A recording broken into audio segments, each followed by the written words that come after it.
ඔන්න අද මම අරගෙන ආවේ රසම රස ඕට්ස් රෙසිපි එකක්. ඕට්ස් කන්න අකමැති කෙනෙක් නම් ඔයා මේ විදිහට හදලා බලන්න. මුලින්ම අපි ඕට්ස් වලට උතුරන වතුර එකතු කරලා විනාඩි 5ක් තැම්බෙන්න තියන්න ඕන.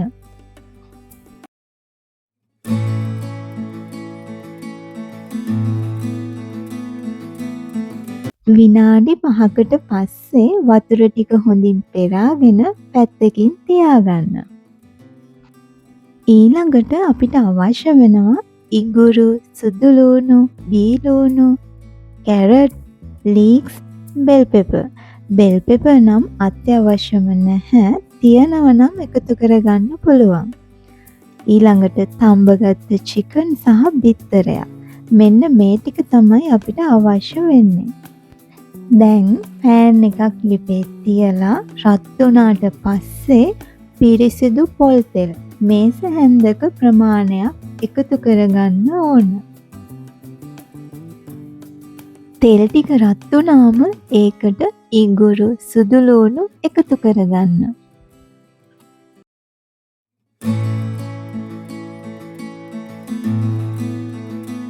ඊළඟට ලූණු ටිකත් එකතු කරගෙන හොඳින් මික්ස් කරගන්න ඕන.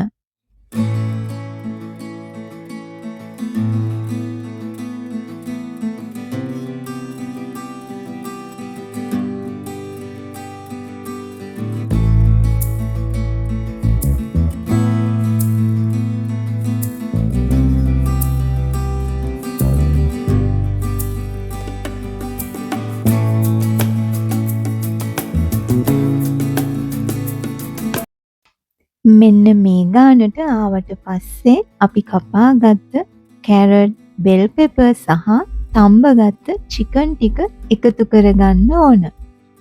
ඊළඟට ටික වෙලාවක් හොඳින් මික්ස් කරගන්න ඕන.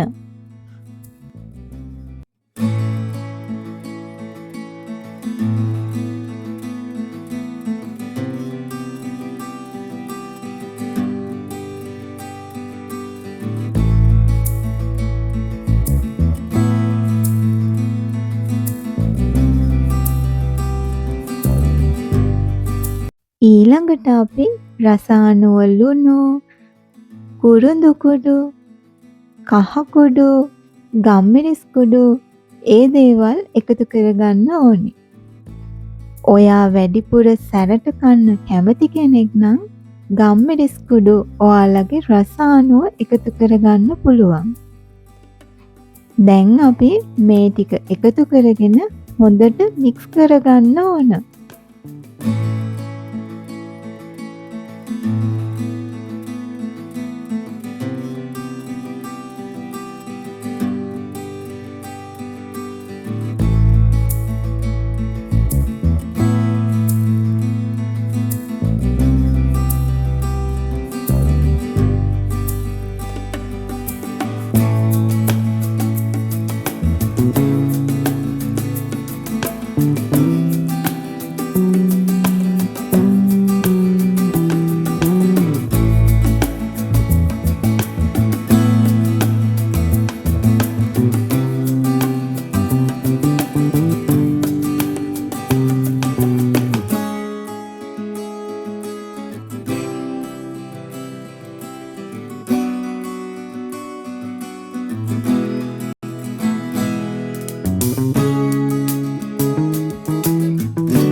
මේ ටික මෙන්න මේ ගානට ආවහම අපි ලීක්ස් ටික එකතු කරගන්න ඕන. දැන් ලීක්ස් ටික එකතු කරගෙන ටික වෙලාවක් හොඳින් මික්ස් කරගන්න ඕනි.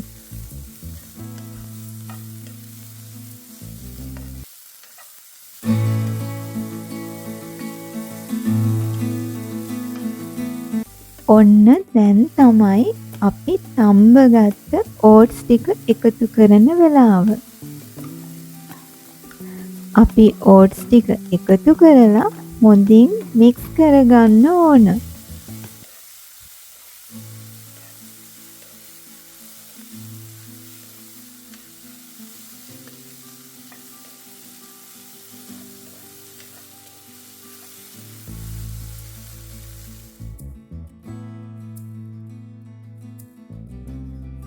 අවසානෙට තමයි අපි බිත්තරේ එකතු කරගන්න ඕන. බිත්තරේ එකතු කරගෙන නැවතත් හොඳින් මික්ස් කරගන්න ඕන. මේක ටිකක් වෙලා අරගෙන හොඳින් මික්ස් කරගන්න. මම හිතනවා මේ රෙසිපි එක කාර්යබහුල ඔයාට හොඳින්ම ගැලපෙන රෙසිපි එකක් කියලා. ඔයා ඕට්ස් කන්න අකමැති කෙනෙක් නම් මේ විදිහට හදලා බලන්න. මේ වෙලාවේදී හොඳ සුවඳක් එනවා.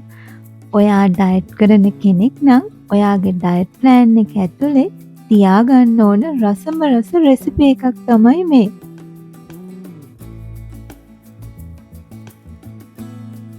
ඔන්න දැන් අපේ කෑම එක රෙඩි.